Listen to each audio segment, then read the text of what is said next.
म्हणजे VIP treatment आम्हाला मिळाली पाहिजे असं कस्टमरना वाटतं. पण आम्ही पण 10 कस्टमर करणं म्हणजे 10 डोकं आमच्याजवळ राहते.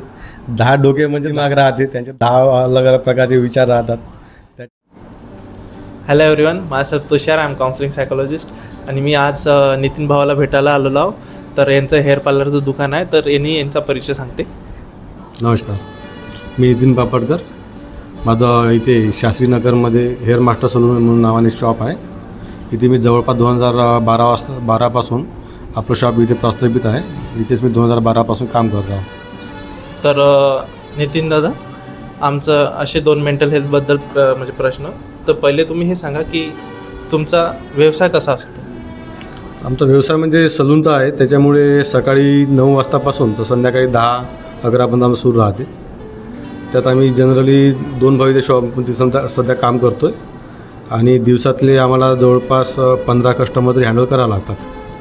आणि हा 15 कस्टमरची मेंटल स्थिती म्हणजे कशी असते? तुम्ही कसे काय त्याला हे करता? आता काही कस्टमर तर एकदम आपले फ्रेंडली राहतात, एकदम घरगुती समजासारखे. काही काय राहतात थोडेसे ज्यांना म्हणजे जास्त एकदम आपल्याकडून जास्त इच्छा असते की ठरल्या आपण त्यांना समजा जो टाईम दिला त्याच टाईमवर आमचा नंबर लागला पाहिजे. आम्ही आल्याबरोबर आमचा नंबर आम्हाला सांगितल्या टाईमवरच आम्ही इथं आलो की आमचा डायरेक्ट तेव्हाच नंबर लागला पाहिजे. आम्हाला इथे वेटिंगची गरज नसली पाहिजे. म्हणजे VIP ट्रीटमेंट आम्हाला मिळाली पाहिजे असं काही कस्टमरना वाटते. पण आम्ही प्रत्येक कस्टमरला ती ट्रीटमेंट देऊ शकत नाही. यासाठी नाही, कारण का प्रत्येक कस्टमर हा मोबाईलवरून तर आज म्हणतो की मी या टाईमला येतो नितीन, 6 वाजता माझा नंबर लाव, 5 वाजता माझा नंबर लाव. पण त्याबरोबर काही कस्टमर इथे बसून असले, समजा 3 वाजता एखादा कस्टमर जर बसून असले, जवळपास 4-5 कस्टमर ॲट टाईम आले तर एका कस्टमरला मिनिमम कटिंग शेविंग म्हटलं तर 45 मिनिट लागतोच. त्यात कुणाचं फेशियल राहते, कुणाचं कलर राहते, त्यात आमचा टाईम आणखी वाढला जातो. त्याच्यामुळे प्रत्येक कस्टमरला एक ठराविक टाईम म्हणून आम्ही देऊ शकतच नाही. म्हणजे एखाद्या कस्टमरला तर आम्ही 4 वाजता टाईम दिला तर त्याचा अर्थ असा की 4 वाजता तुम्ही फक्त शॉपमध्ये या.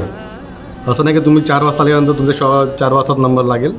तुम्हाला 1 तास थांबायला लागेल, अर्धा तास पण थांबायची वेळ पडू शकते.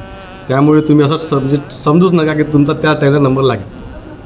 आणि एखादी असा कस्टमर येऊन जातो खूप रागेट असतो, मग त्यावेळेस तुम्ही कसे हँडल करता त्याला? बस त्यांना थोडं तसंच आता जनरली आपण सर्व कस्टमरसोबत एकाच याने बिहेव करतो. शेवटी कस्टमर म्हणजे आपलं एक देवाप्रमाणेच असते, त्यांच्याच भरोशावर आपलं सर्व काही असते.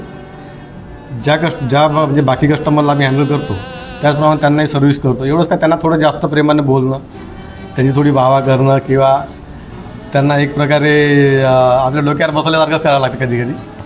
या सर, बसा सर, थोडं त्यांना फ्रँकली बोलणं वगैरे, त्याच्यात असं त्यांना थोडं गोंधून ठेवावं लागते. तरी काही कस्टमर हँडल होतात, नाही काही कस्टमर नाही पण होत त्यावेळेस. आणि तुम्ही एवढं सगळं तानातुनीचं काम असतेच, पण या तानातुनीच्या कामामधून तुम्ही कसं काय स्वतःला म्हणजे मानसिक स्थिती तुमची चांगली ठेवता? बरं, ती आता एक सवय झाली आहे. दिवसातून 10 कस्टमर करणं म्हणजे 10 डोकं आमच्याजवळ राहते. 10 डोके म्हणजे 10 दिमाग राहते, त्यांचे 10 अलग अलग प्रकारचे विचार राहतात. त्यांचे 10 लोकांचे 10 वेगवेगळ्या प्रकारचे स्वभाव राहतात. आता इतक्या वर्षापासून काम करत असल्यामुळे प्रत्येकाची आम्हाला एक हॅबिट झालीच आहे. कुणाला कसं हँडल करायचं, कुणाला कसं नाही, कुणाला कशा प्रकारची ट्रीटमेंट हवी, कुणासोबत कसं बोलायचं, कसं नाही, कुणाला कोणत्या प्रकारचं बोलणं आवडते, कुणाजवळ नाही आवडत.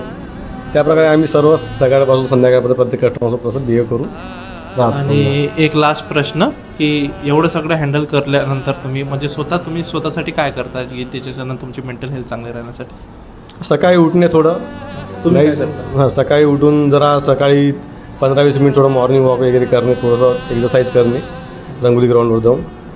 तिथं आमचं डेली होत तर नाही, पण तरी हप्त्यातून 3-4 दिवस तरी आम्ही तसं करतो. आणि सायंकाळी मग थोड्या वेळ मित्रांसोबत बसणे वगैरे, गोष्टी गप्पा करणे, 15-20 मिनिटांना देणे. त्याच्यामुळे थोडे स्ट्रेस फ्री होऊन जाते माणूस. तर जसं की आमच्या नितीन भाऊने सांगितलं की फिरायला जाणे आणि रात्री मित्रासोबत गप्पा करणे, याच्याने तुमचं मेंटल हेल्थ पूर्णपणे ठीक होते. तर तुम्ही बी करून पहा आणि तुमचा पण मेंटल हेल्थ चांगला होईल. थँक्यू.